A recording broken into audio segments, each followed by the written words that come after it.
we are now joined by the Thingamajig himself. Oh, Pacers guard, two-time NBA All-Star. Outdripped me today. Yes. That's some drip. Yeah, he need a slippery, wet floor sign around here, Skip. He got that ice for real. Oh, Good job. Victor Oladipo, welcome to Undisputed. And yes, that looks very nice. And what a great singer. It was really fun to watch you. Just tell us a little bit about the experience and what it was like. It was different. Obviously, the year had been kind of shaky. Yeah. And I just wanted to do something different and kind of do something fun. And essentially, that's what it was for me. So Get your mind off the injury, huh? Yeah, exactly. So it was Torn good. quad. Yeah. So that costume, Thingamajig, it's a huge costume. How long did it take to get into that costume? Man, it takes a good 10, 15 minutes every day to get into the costume. They had people on site helping me get into it. I think the hardest part was putting the mask on. It's a lot taller than me, honestly. So putting it on, I couldn't really breathe, can't really see. It's really hot in there. But after a while, you get used to it and you become a majig. You became a majig. Did you worry about your injured quad while you're in that giant costume? Yeah, definitely. I try not to move a lot. If you notice, the other contestants move a whole lot more than I did. And if you also notice in the costume, there's a cut on my right. On my right knee. That could have been a little right furry cut. Tip off. So it's a little tip off, but I don't think people notice that. No. Well, Go ahead. So you injured, and you said that we were talking off camera. You said you kind of knew you're going for a steal against the Raptors, and you kind of knew as soon as you hit the floor, you knew something was wrong, and you kind of knew what it was. Yeah, definitely.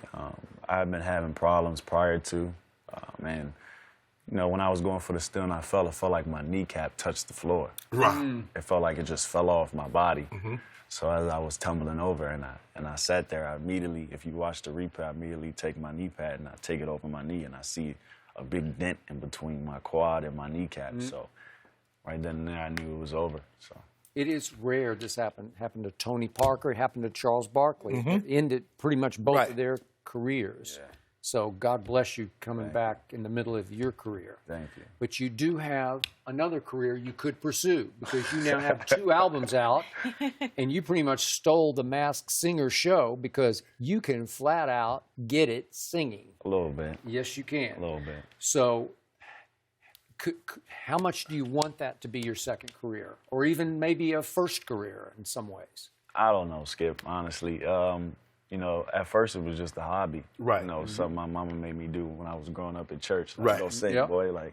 And then after a while, it was like, share your gift, share your gift, share your gift. And ever since then, it's like, we want more music, we want more music. So I don't know, we'll see. Maybe after, my basketball, my long basketball career is over. Right? You wore the karaoke king.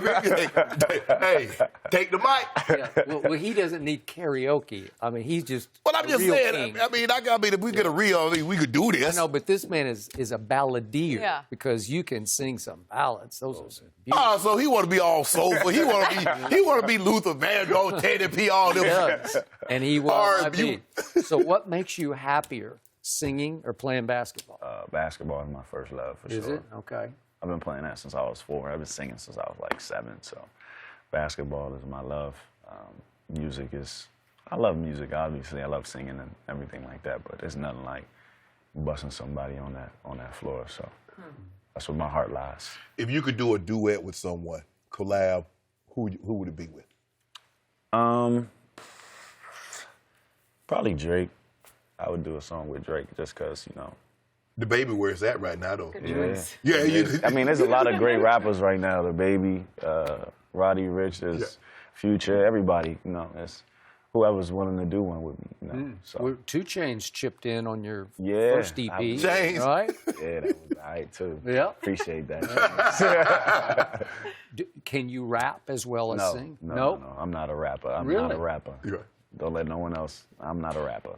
Huh. Everyone, Dame got that. Dame's got that. Lil Will. There's some other people out there that can rap, but me, I'm But is the ballads, the Luther, the Barry Whites, is that in vogue now? Because it seems like you either rap or you hit the pop.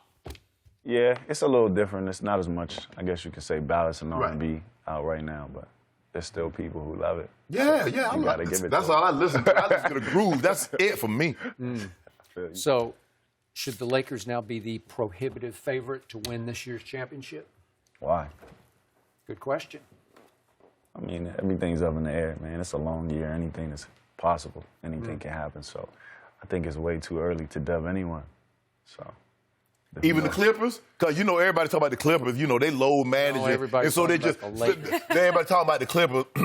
They Kawhi, he load managing. PG load managing. Everybody load managing and getting their head bust, but they going to turn it on come playoff time.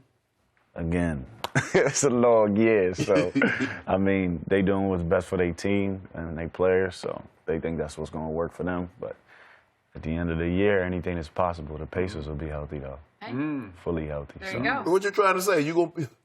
I just throwing it out there. I mean, hold on. They got that 6'11" guy up in Milwaukee. The Pacers will be healthy, though. Well, does that include Mr. Oladipo in that health? We'll see. We'll see. Is it a goal? Yeah, I mean, I plan on coming back this year at some point, so we'll see. If you had to put a percentage on it, where do you think you are? 75, 80? I'm not sure. Probably around there. Maybe a little more. We'll see. But I think the biggest thing is just with this injury, because it's so unique, you got to listen to your body more than you listen to your mind. Because your mind is like, let's go.